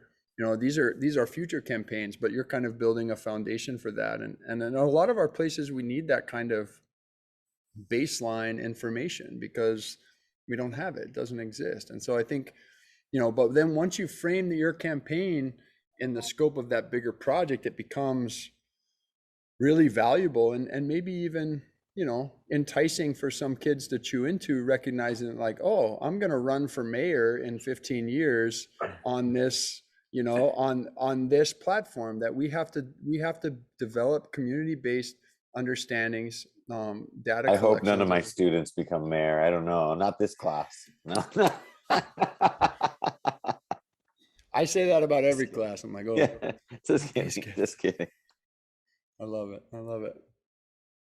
Yeah, I'm stoked. I like that idea. I think, and it fits in with what you guys are already wanting to do. And so I would just encourage you to think about, like, you know, beyond the survey 1, 2, 3 and some of the stuff that you've already thought about, are there any elements in the conversation over the next month? Or are there any things looking back on any stuff you've learned in Future Navigators besides that particular tool that can really inform how you might approach that campaign and how you might structure it and that kind of thing? Well, and I think too, part of the process is maybe just showing that reality of Anini Reef too, not only looking at it with data, but visually too. And so, you know, I had tried out a couple when the kids were at that last field experience. I tried out some time lapse techniques, and so I'm pretty sure I can capture an entire time lapse day on a phone, and it worked for several hours. So I know now at least that I can find like a really busy day essentially, and if I can just frame that boat ramp and a major part where people snorkel, capture that 24-hour time lapse or whatever, sunrise, sunset, and then get it maybe AI analyzed in some way to see like how many people are there in that space. That'd be amazing. And that could be some next steps too, you know. So yeah, I love that. I think I can't remember if I talked with you about Aloha AI and Ian, but whether you can make it on that Saturday when we're going to be talking story or not, just to connect you guys and say, look, if we got some video and we're really interested in use and we just want to count, we just want to create some counts, and we're going to get video, you know, from 8 Saturdays or something, and we just want counts of people, and just do a real basic, you know, they already have the trained algorithm for something like that, so they could just, you know, you just send them the video basically, and they can give you the counts, and you can have a little data dashboard, and the kids can see that, and you know, that's kind of like the next evolution of the campaign. Or maybe it's something that you want to start, you know, action planning for now. But I think that's super helpful to have not just the visual representation, but the sort of quantitative data to sort of be able to say, yeah, this is what we got. That would be great. Yeah, I think Take that's it the next step. Yeah, and you can tell, you know, the kid, even just telling kids like, oh, you're going to do stuff with AI is kind of cool, because then they're just like, oh, I don't know really how that works. You know, and they get a chance to kind of get familiar with it and get introduced to it. And they don't have to become experts, but they get a chance to, you know, to feel like they're allowed to engage with some of these tools. So yeah, cool. That's a good, easy for me to help support that. So stoked. You can connect us with those folks and they might do it as a contribution. Oh, you actually should get them to give you guys some grant funding, because they do stuff. I mean, this is what they're always looking for, right? Is like student project ideas for how they can use this Aloha AI system in new and creative ways that support the community and the environment. So you guys are actually doing them a favor. So that's how I'll introduce it. I'll be like, hey, Ian, Okay. I got some guys willing to do you a favor over on Kauai. This is what they need. Thanks. To work on that. Yeah. It's all about framing. Yeah. That's all about We're framing. working with the county right now on all of this and all the things that you and Drew just put into words. Those things we are working on, but we need to collect more data. Yeah. And to not just collect it, but to be able to share it so that people can understand. So this will be great. It'll be great. And I mean, once the kids see we just did those videos, those time-lapse videos at the boat ramp or whatever, and we got counts for people, they'll start figuring out, well, we also want counts for this, and we want counts for this, and we want counts for this. And then you just have to figure out, well, how do we get that data? Right. And then once we get that data, we figure out a way to collect the data, we can get the counts using the same kind of software. So maybe we can count how many turtles come to the turtle house. I mean, no, this is really an issue right now because of the guys, you know, it's a multi-use area. So there's guys out there with the foils, and there's a lot of people who are really concerned about that. But of course, they're our friends, and also the foilers are our friends. And what we're just all trying to figure out is how to be, and the boaters and the tourists, and it's a small, really, the more people, the smaller the place is. Yeah. And yeah, so we're trying to figure out how we all can co-thrive, right? And the Limu thing, we're really excited. We are making progress on that. We're going to have, we're going to have a great meeting on Friday with some on that subject. So we're moving forward with that. You know, it's I think, you know, Anini provides such an interesting example, right? Because you have a place that's like essentially, right, like you think about Hanauma Bay, right, on Oahu, and Anini has all the resources, right, natural resources of Hanauma, but not so nicely sort of contained in a little crater. but all the resources there, but virtually no management, right? The only management is that there's not that much parking and it's a little narrow road that not a lot of people know about, and but most people know about it, and it's probably on most tourist maps now, and it's probably in the Lonely Planet, and people know how to get there. So I think figuring out how, not that they do management well at Hanoma, but they do big management, right? Like it's a massive amount of infrastructure dedicated and administration dedicated to controlling how that space gets used by how many people, when, in what ways, what they have to do before they can use it, all these kinds of things. And I think that it's not a good example because it's not really community based. It's scientific, it's science informed, but the science isn't always respected all that much. It's really driven by the sort of tourist demand. And so, how can we have a more sort of culturally grounded, community based decision making structures, that are a little bit more decentralized, that aren't so like, don't have to be handed down by the mayor or by the state, and can just say, this is how as a community we're going to agree, right? And you actually can engage the foilers and the boaters and the divers and everybody else and say, like, look, how many people can be out at this time and that time, and how can we collectively make sure that we're caring for the space. And if the turtles are the way to do it, then the turtles are the way to do it. If there's another species that it's important to draw people's attention to, it's another species. If it's just the way that some people are feeling, right? If it's just a human thing, that's enough too. If the septic becomes the issue, right? It's like identifying that one little point where you can then sort of figure out how you're going to make decisions about everything else. And for me, that's one of the major hopes for future navigators, that the communities over the next 5 to 6 years, that communities start feeling more empowered to collect the data, interpret the data, and then make community-based decisions built on trust and relationship with one another about what they'd like to see happen in their spaces. And that can be communicated to visitors in ways that are appropriate and meaningful, and can be enforced in ways that are appropriate and meaningful.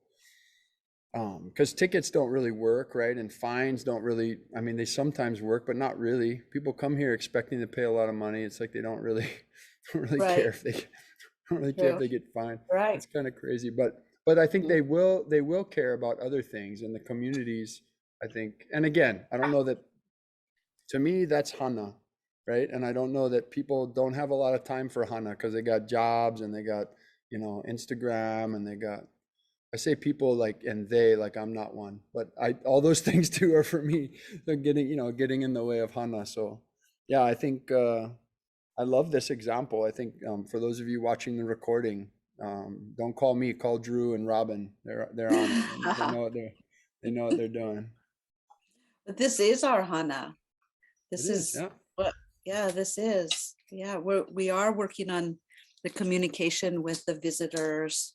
We're working on all of the streams that are coming down and what's in them that's coming down into the lagoon, and on and on. So it's great to have the partnership with the school and the kids and being in the water. We did water testing when they were there a couple of weeks ago and discovered some pretty telltale evidence. And so we want to continue to test so we can show over, many times that hopefully it's not going to be like what we found, but odds are that it probably will be. We're going to keep testing that. And we really would love to see the comfort stations, as they're called by the designers who are working on the park right now. That's happening. Drew and I went to a meeting earlier today. The meeting's mostly about ADA accessibility, but a lot of other issues came up by the members of the community who showed up at the meeting. And there are a lot of issues, and the kids know about it. And it's going to be part of their story map at some point or another. So there's a lot of elements that to the ecosystem that the kids already know and are finding ways to, helping us find more ways to educate the community and bring everybody, to care about it and be involved and make some good changes. Yeah, just to, I think about, I thought about it early on in the program. I think right during that Mauna Lua Bay session, that first session we had back in January, and we had the Wipeout crew from Kaiser High School in Mauna Lua in Hawaii Kai came out on that day, and I just thought, man, if only every community had a Wipeout crew, right? If only every community, because they're just sustainability focused, right? They do their school garden, they do beach cleanups, they do all this stuff, and they're slowly, these kids are slowly learning more and more about the place, and they become real voices and ambassadors for their places in ways that most other students do not. And I think about, the same with like Reef Guardians, how do we institute, how does Oluvalu make sure that there's a group of young people who are stewarding that place, and how does every Puna make sure there's Puna's a big place, but make sure that how do all of our places have these these young, really these intergenerational ambassadors, but really just kind of powered by young people who, my answer to who has time is students. And they'll say, well, no, we got all kinds of teachers give us homework and we got tests. And I go, yeah, but they don't have to. None of that stuff is actually that important. It could fill your time with lots of really important things to do, like take care of the reef. It could be like Drew, but and I know teachers will say, oh, we do have to, there's standards and I get it. The system robs us of our time. But I really do think that young people, the more we can sort of look to say, how can we, as Robin, as you were telling that story, like they already knows this stuff. They're already learning it. They're already curious about it. They're already, and it's not every kid, it should be, but it's not every kid. But how do we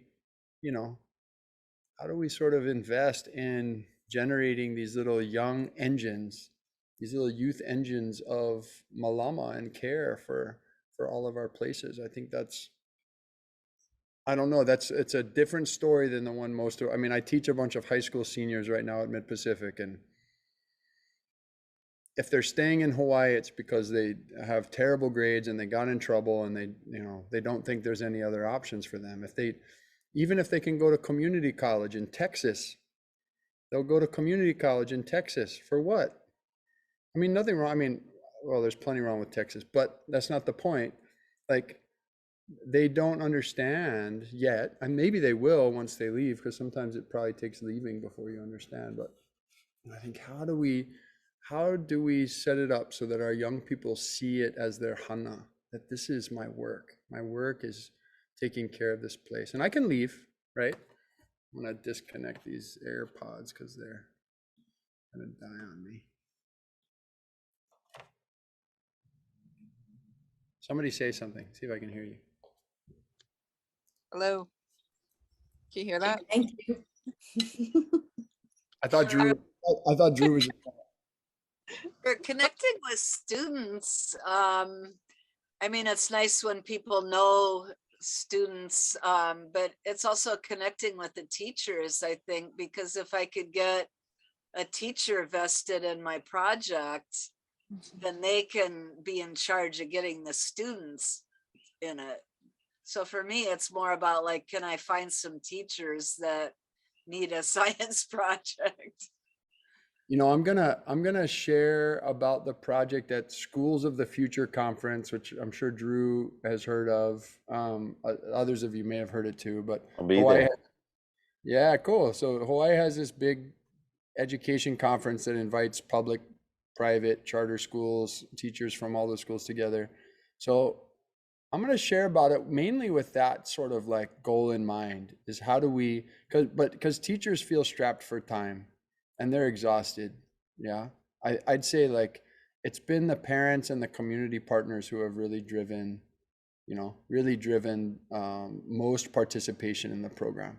We have a few teachers like Drew and Christina have been like fully committed, but it's hard. Teachers feel, pretty swamped and overwhelmed.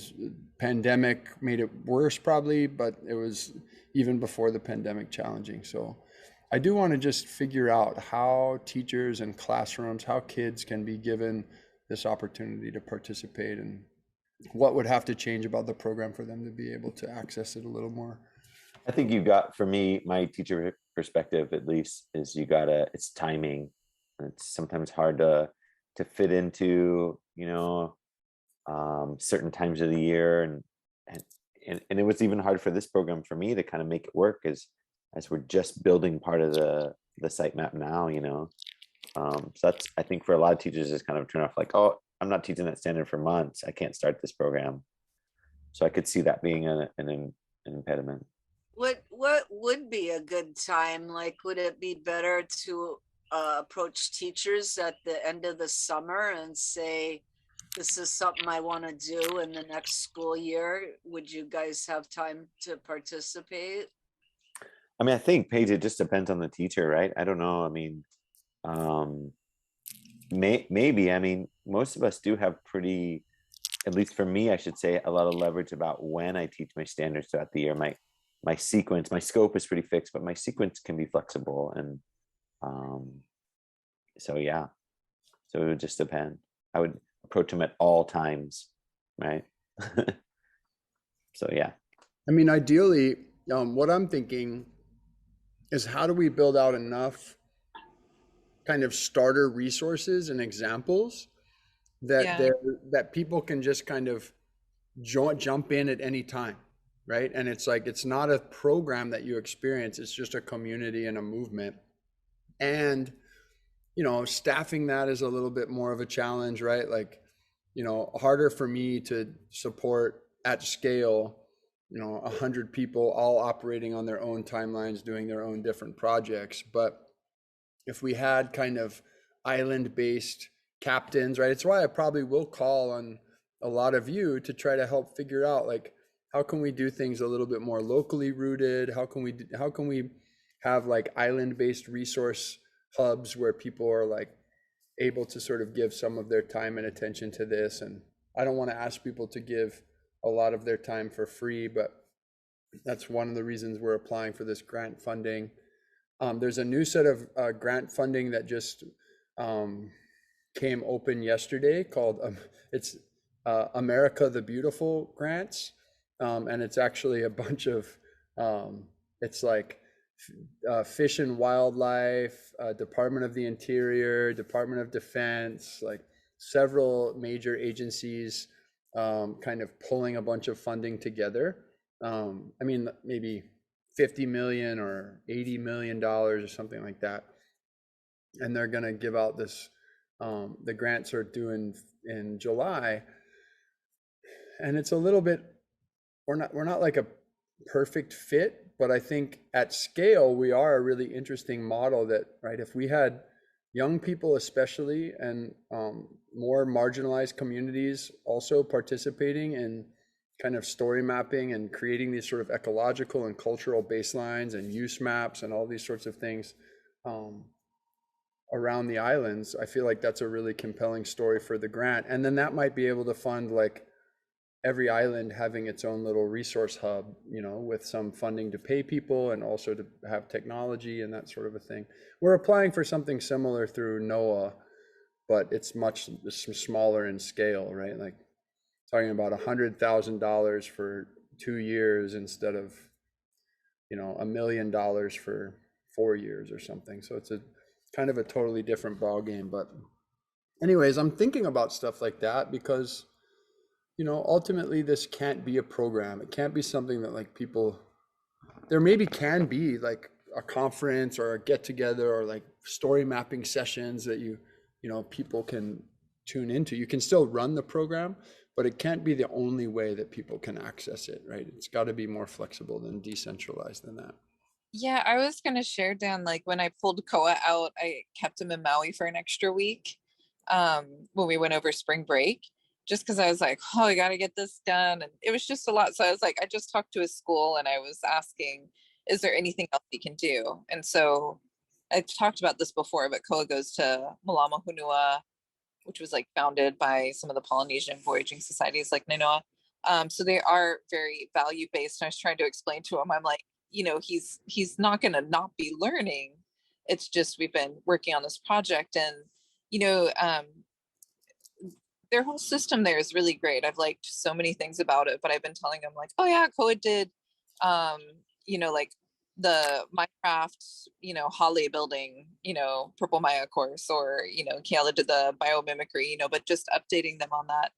And I know that Koa's Canoe was aware of like future navigators, but it is that like bandwidth of doing it.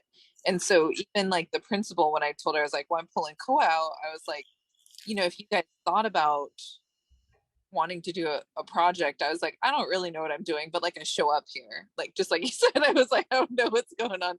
Dan will tell me what we're supposed to be doing.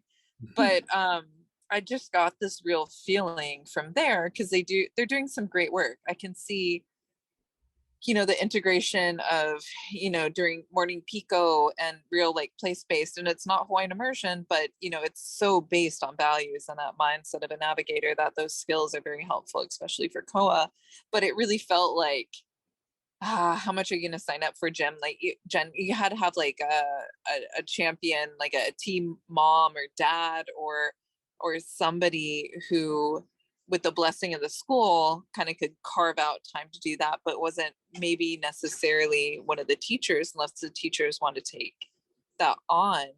Because it does take some time. It's so necessary, but it's almost that, having like a support, or a couple of parents who got together and be like, okay, we're gonna do this, and thank you for your long emails. Because if anything, I use them for reference of like, what are we doing? What day is this? What time is this at? And that it's laid out. And I do go back and reference it. I just type Kinzer, all my searches, it's like, Kinzer, like, what did he say last?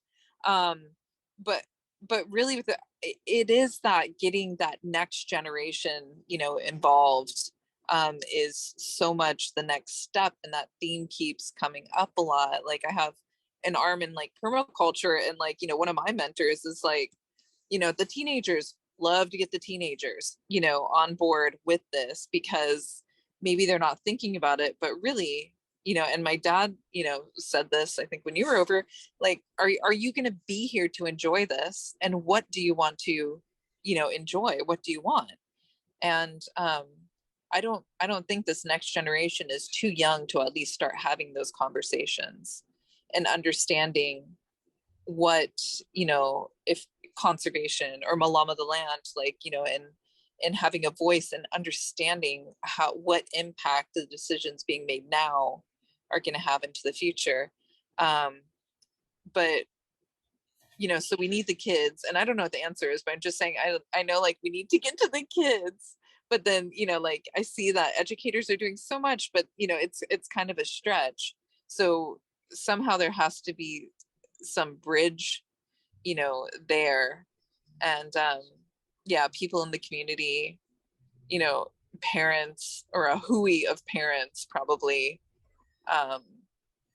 would be helpful. I mean, I gotta say, a lot of my friends I've met through, because we have kids like all the same ages, just being like, all right, we're gonna do this together, and whatever the mom group, you have a glass of wine at the end or something like that. I don't know what that looks like, but I do see that it's somewhere there's like a gap, but a gap can be bridged too. And how you connect, everybody together, it feels like that's the next step with having this move forward, which is really good work and necessary. And that extra level of, what are we teaching our kids?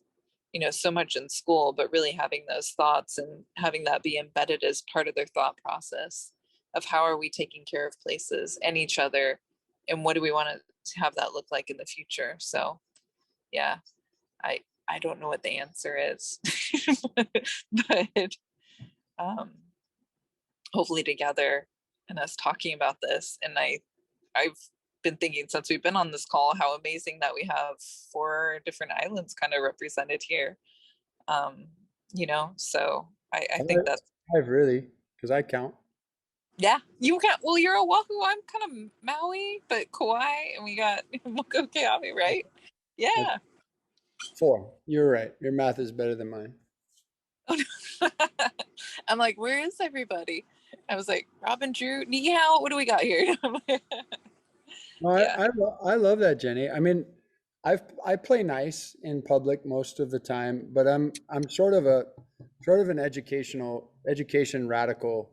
You know, like I don't actually think kids should be in school. I think school does a lot of damage to young people. Yeah. Um, and so a lot of what I'm trying to build is to provide an alternative, right? To actually go from doing schoolwork to doing hana, to have young people doing hana. And some people say, well, school can do hana in school. And I go, yeah, I've tried that. It doesn't work. There are too many institutional colonizing, industrial, debilitating frameworks and assumptions that school on, in my opinion and experience. And so I say that really to say there's not one answer, right? There's going to be as many people as there are in Hawaii, there's going to be that many answers as to what it looks like to be a future navigator and to participate in this kind of program. So I really think that we need a branch that's like working to integrate it into school curriculums and be that bridge that you were describing and figure out how to support with standards and map it to existing scopes and sequences and that kind of thing. We need it to be something that's supporting families who are invested in wanting to do it. We need it to be something that, any community partner can pick up and integrate into their existing programming at their fish pond or their lo'i or their forest or whatever they're, trying to malama. And for me, make it a tool that prioritizes integration, right? It's like, how can it fit into anything that people are doing? Make it a community that is really inclusive of anyone who is interested in participating in whatever way they want to participate. And I know that it was hard for teachers to participate in this. So I know that we have to figure out ways for them to participate. And I also know that not enough families participate. We had quite a few, but not enough. So how do families participate? And I know that community partners are struggling to find young people and find community members who want to engage. So there's all these different sort of entry points, and I don't think there's one answer to how we get everyone in, but I think, or anyone who wants to be in, but I think there is just how do we start creating more and more of these story maps? How do we start networking the community more and more? How do we just start, almost like nobody even needs to know it's happening, right? Like I really am a big believer that as soon as this is like part of the state adopted curriculum, or it's like something that like people are like, this is what everyone, and it's like, oh, that's when we know that it's totally failed and we just killed it, right? It's like, make it something that nobody even knows they're doing. They're just real, hey, like, hey, yeah, of course I'm going out and flying the drone to see, how the whales are doing. Like, and that's going to go on the story maps, and that's going to be something that everyone can see. Because what else would you do when the whales are here? Like, someone has to do that. Like, and then, but that's one person who like really wants to do the whales and make the story map about the whales, or one community, right? And then there's the other community that wants to do like the snail. And then like one day the snail people see the whale people and like, hey, that's cool. I wonder if there's any connection. They have a conversation about it and they realize like, you don't get the whales here, have a healthy whale population without the tree snails taking care of the forest. And they go, oh my God, we understand. And then the world is saved without anybody ever even trying. So that's my goal. That's crazy. So this is why I play nice, because when I start talking like this, people are like, okay, it's time to go. Yeah. And No, not at all. I think more people need to be thinking about what's actually going on. So I'm like, I'll be right there with you. I got missed. But I'm like, even having I did today get the like, oh, like I was like, what are my brothers doing? I'm like, I've got 2 kids, top of their class. My brothers are like top of their class at Seabury. They're going to be juniors and seniors. Seabury just like swept some math competition last weekend here too. And John's on that team. But I was looking for my dad, like, they're so busy. It's, paddling this day, paddling that day. And I was like, can you guys not come for 2 hours on a Saturday to a Zoom meeting? I'm like, I'll get real, when the child becomes the parent to the dad who's still raising teenagers, I'm like, but I almost feel like that's it. Just getting that commitment of like just 2 hours one Saturday, but somebody coordinating, like who's interested in what, because I know my brothers play games all the time. My sister Sansi, he's done ArcGIS, is 27. Like, I have so many siblings coming out of my ears, but I know she's done the ArcGIS and she has the 3D printers and all this stuff is like right up their alley. But it's almost this like the coordination of saying, okay, just this one Saturday, 2 hours, come to it, because you know what? I probably won't understand like half of it, but you with your mind and the things that you spend your time doing will understand this. So I swear, like, I guess that's going to be my personal goal, is to see if I can get the buy-in of my family to come for like 2 hours of some Zoom meeting that are 26 to whatever 17 years old right now, and see if that experiment, if I can just get them for the 2 hours to do that, if that will work, because they're busy. They're really busy today too. So I think if we can return to Hana being what we do and the Ohana being the unit in which we do it. And Ohana is rooted in place, right? Less now because people are spread out around the world, right? But when I think of family and I think of Hana, I think of the people that I live with. And that's tied to a place, right? That's an Anini, that's Puna, that's Oluvalu, right? That's Mauna Lua, right? That's these places, that's the Canoe, right? Heva'a Himoku, right? So that's the Canoe. So that's my family. And that's who I'm working with. And that's what I'm taking care of. And by taking care of that, I'm taking care of the world. And I think that, it is important not to do this program, but it's important for families to spend 2 hours together on Saturday, not chauffeuring people around to different activities, but saying, we're going to spend some time together doing Hana, taking care of our work as a family, as people who live together in this place. And that's why I love Hawaii, because like every Saturday, you go anywhere on the island of Oahu, you're going to find malama this, malama that, hui this, hui that, doing some great work. Paige going to be dancing hula, right? Hula is future navigating, right? Like all of this stuff is, I think the more that we come to see that the things we're already doing, many of the things that we're already doing that we value the most, those are the stories we need to tell. And those are the things that we need to connect in. And nothing wrong with paddling, right? What if that's what we want to be doing? But how can we integrate that into Hana? How can we turn paddling into Hana, right? And that doesn't mean it needs to be hard, it needs to suck, but paddling is hard and does suck a lot of the time, but it's still fun, it's still rewarding. So, how do we do that? I think is a question that I want to bring to future navigators. I really think Hawaii can tell a different story about education that's not schooling. I think schooling probably isn't going to go away because of all the pressures that are maintaining it. But I think that, for us to remember and reconnect with this idea that, we educate ourselves in our places, and we educate ourselves with our families, and we educate ourselves by taking care of ourselves and our places and our family, and that becomes our education, and school just becomes a part of, probably a small part of that, not the main part of it. I think that's the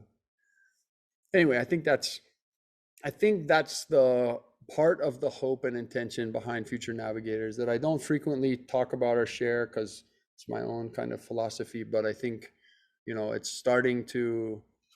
what I'm starting to realize is that we have to create, if we want this thing to continue, if we think this thing is important and valuable and we want it to continue to be shared and grown and taken care of, it needs to be done in a way that's going to work for more and more people, not for less. So I'm those Sure. values in Hawaii too that you're talking about, like those are so beneficial for people who aren't here, who haven't spent large amounts of time and don't understand the value of those times that aren't so scheduled too, and what you're doing on a Saturday, and that, you know, they're together. I mean, even when you're talking about Hanama Bay, I was like thinking about Sandy's down the road, which is actually extremely well maintained and beautiful because they put murals up there, and it's just the lay of the land. It's like, you better take care of it, you know, like, you know, that there. But yeah, that's why I'm interested in this, because I think there's such value in